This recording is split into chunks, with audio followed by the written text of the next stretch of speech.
जय हिंद। इस वीडियो में हम लोग प्राचीन भारत को जानने के ऐतिहासिक स्रोत को समझेंगे।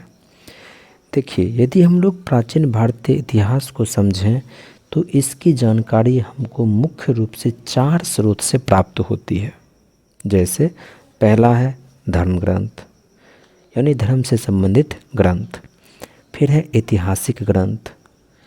उसके बाद हैं जो विदेशी भारत आए घूमने के लिए उसके विवरण। और चौथे हैं पुरातत्व संबंधी साक्ष्य। पुरातत्व क्या होता है?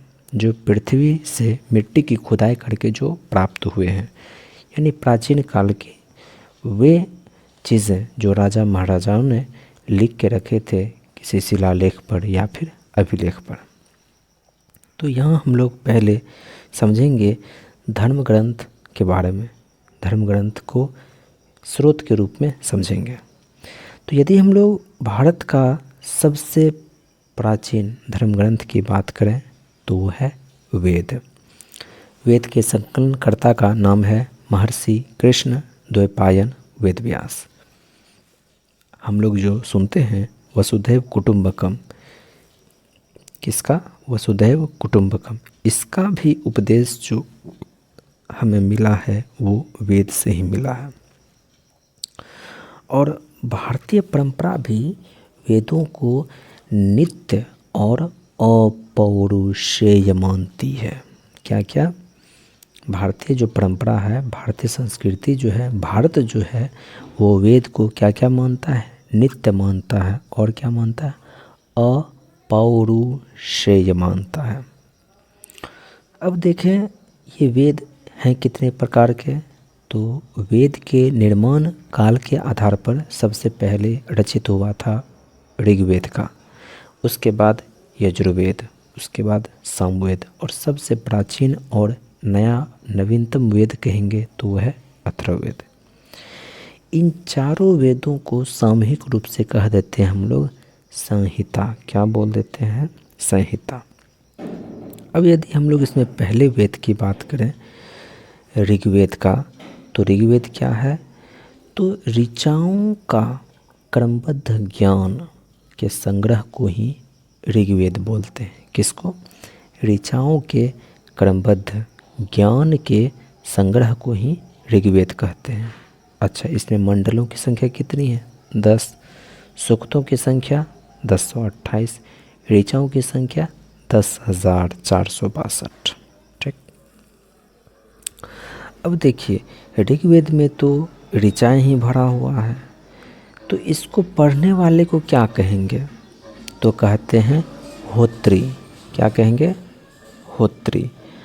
और इस वेद से यानी ऋग्वेद से जो हमको जानकारी मिलता है वो आर्य के समय में उस समय की जो राजनीतिक प्रणाली थी, इतिहास था उस समय का, और ईश्वर की महिमा, इन सब की जानकारी हम लोगों को ऋग्वेद से मिलती है। किसके बारे में? आर्य के समय का जो राजनीतिक प्रणाली था, या फिर इतिहास था, या फिर ईश्वर की वे लोग किस तरह से पूजा करते थे, इन सब चीज़ों की जानकारी हम लोगों को ऋग्वेद से मिलता है। अब आप लोगों ने गायत्री मंत्र तो सुना होगा। गायत्री जो है, गायत्री मंत्र, इसकी जो रचना किया था वो क्या था? विश्वामित्र। किन्होंने किया था? विश्वामित्र। तो देखिए और ये किस मंडल में है? तो तीसरे मंडल में है। किसको समर्पित है? तो सूर्य देवता सावित्री को समर्पित है। अब याद कैसे रखना? देखिए जैसे ही आएगा गायत्री, त्र से हो जाएगा विश्वामित्र में भी त्र, और थ्री यानी कि तीसरे मंडल में है क्या? गायत्री मंत्र। ठीक। और बात करें सोम देवता का वर्णन किस में है? तो सोनू, यानी कहते किसी का नाम सोनू होता है तो सोनू, तो सो से हो जाएगा सोम देवता और नौ से हो जाएगा नौ, यानी कि सोम देवता का जो उल्लेख है वो 9वें मंडल में है। अब देखिए, और इसमें जो 8वां मंडल है, 8वां मंडल जो है उसमें ऋचाएँ जो है ना वो हाथ से लिखी हुई है। ऐसा मानना है कि ऋग्वेद में टोटल टोटल जो मंडल है वो 10 हैं, लेकिन उसमें जो 8वां जो मंडल है, 8वां जो मंडल है, कहना है कि 8वां मंडल को खील कहा जाता है। पढ़ने वाले को होतरी कहा गया, 8वां मंडल को खील कहा गया। और जैसा कि अभी आप देखते हैं हमारे समाज को टोटल 4 भागों में बांट दिया गया है। यानी आप कह सकते हैं चतुष्वर्णीय समाज की कल्पना ये भी जो है ऋग्वेद में ही किया गया था। और शुरू में था ये अपने व्यवसाय के आधार पर, लेकिन धीरे धीरे धीरे ये जन्म के आधार पर बन गया। तो ये जो चारों वर्ण का उल्लेख हमको मिलता है वो ऋग्वेद में ही मिलता है। और किस मंडल में? तो 10वां मंडल में मिलता है। 10वां मंडल में एक सूक्त है जिसका नाम है पुरुष सूक्त। टोटल 10 मंडल है, टोटल 10 मंडल है। तो 10वां मंडल में ही, 10वां मंडल में ही जो सूक्त है वो पुरुष सूक्त, उसमें वर्णन है इन चारों का। चारों में क्या क्या आता है? ब्राह्मण, क्षत्रिय, वैश्य, शूद्र, ये सभी। कहता ब्राह्मण की जो उत्पत्ति हुई वो ब्रह्मा के मुख से हुआ, क्षत्रिय का जो हुआ वो भुजाओं से हुआ, और वैश्य का जो है जंग से हुआ, और शूद्र का जो है वो चरण से हुआ। इसलिए सबसे नीच की दृष्टि से उनको माना जाता है, लेकिन ऐसा अब सच नहीं है। तो अब देखते हैं धर्मसूत्र 4 प्रमुख जातियों की स्थितियों, व्यवसायों, दायित्वों, कर्तव्यों तथा विशेषाधिकारों में स्पष्ट विभेद करता है। धर्मसूत्र इन चारों प्रमुख जातियों की स्थिति, व्यवसाय, दायित्व, कर्तव्य, विशेषाधिकारों में स्पष्ट विभेद करता है। यह क्या, कौन? धर्मसूत्र। देखिए ऋग्वेद में एक शब्द बहुत चलता है, अधन्य। क्या? अधन्य। अधन्य, इस ये जो शब्द है, इस शब्द का संबंध है गाय से। किससे है? गाय से। मतलब धन्य है, नहीं कहता है धन्य हैं आप, तो धन्य नहीं, अधन्य हैं आप, मतलब गाय। अधन्य का अर्थ क्या है? गाय। देखिए इसके बाद हम लोग देखते हैं BC, कहीं पर लिखा आता है BC, यानी कि before the birth of Jesus Christ, मतलब कि जीसस क्राइस्ट के जन्म से पहले। और वहीं पर जब हम लोग बोलते हैं AD तो वो हो जाता है एनो डोमिनी।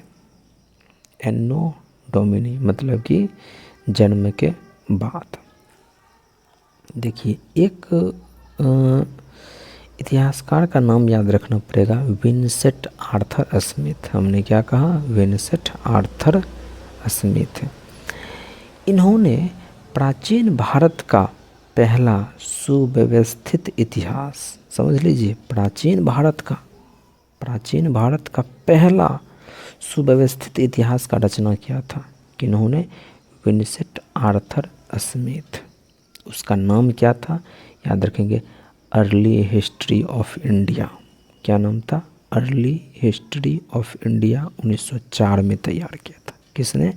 विंसेंट आर्थर स्मिथ ने। और इसमें किस चीज़ की जानकारी मिलती है? तो प्राचीन भारत को जानने का जो पहला इतिहास है वो, ठीक है। कहता है कि इस पुस्तक के 1/3 भाग में केवल सिकंदर का आक्रमण वर्णन है। वाह, केवल सिकंदर का ही वर्णन। 1/3 यानी कि पूरे पुस्तक को 3 भाग में बांट दिया जाता है, 1 भाग में भरल है सिकंदर का युद्ध। इसमें भारत को स्वेच्छाचारी शासन वाला देश कहा गया है, जिसे ब्रिटिश शासन की स्थापना से पहले कभी राजनीतिक एकता का अनुभव नहीं हुआ था। सही बात है। तो विंसेंट आर्थर स्मिथ तो अंग्रेज ही थे, तो उन्होंने सिकंदर के बारे में खूब लिखा कि सिकंदर जो है, पहले यहाँ पर राजनीतिक एकता नहीं थी, सिकंदर ने आया तो उसे ज्ञान कराया। फिर कुछ दिन के बाद फिर से भूल गए, तो अंग्रेज़ों ने आया तो उसे याद दिलाया। एक बात उन्होंने और लिखा है, क्या लिखा है? वस्तुतः भारतीय इतिहासकारों का सरोकार शासन के एकमात्र स्वरूप तानाशाही से ही है। ध्यान से सुनिएगा और अर्थ को समझिएगा। वस्तुतः भारतीय इतिहासकारों का सरोकार शासन के एकमात्र स्वरूप तानाशाही से ही है। ठीक, अब देख लेते हैं, आप लोग पढ़े होंगे, सुने होंगे, वामनावतार भगवान श्री कृष्ण हरि के 3 पग का हम लोग किस्सा कहानी सुनते आते हैं। और आपको पता होना चाहिए इन 3 पगों का जो आख्यान है हमको प्राचीन स्रोत ऋग्वेद से मिलता है। किसमें? ऋग्वेद में। और ऋग्वेद में इंद्र की सबसे ज़्यादा पूजा होती थी, इसीलिए इंद्र के लिए लगभग 250 ऋचाओं का संकलन मिलता है केवल ऋग्वेद के लिए।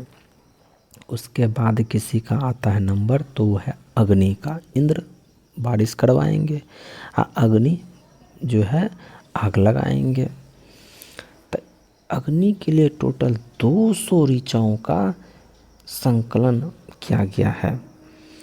अगला है कि प्राचीन इतिहास के साधन के रूप में प्राचीन भारत को जानने के जो साधन हैं, चीज़ें हैं, उसमें यदि हम लोग वैदिक साहित्य को उठाएं, किसको? वैदिक साहित्य को, यानी कि वेद के समय के साहित्य को यदि हम उठाएं तो सबसे पहला स्थान तो है ऋग्वेद का, क्योंकि ऋग्वेद से ही उस समय के राजनीतिक प्रणाली, व्यवसाय, व्यापार, ईश्वर के प्रति जो है उसकी महिमा, गायन मंडल, इन सब चीज़ों की जानकारी मिलती है ऋग्वेद से।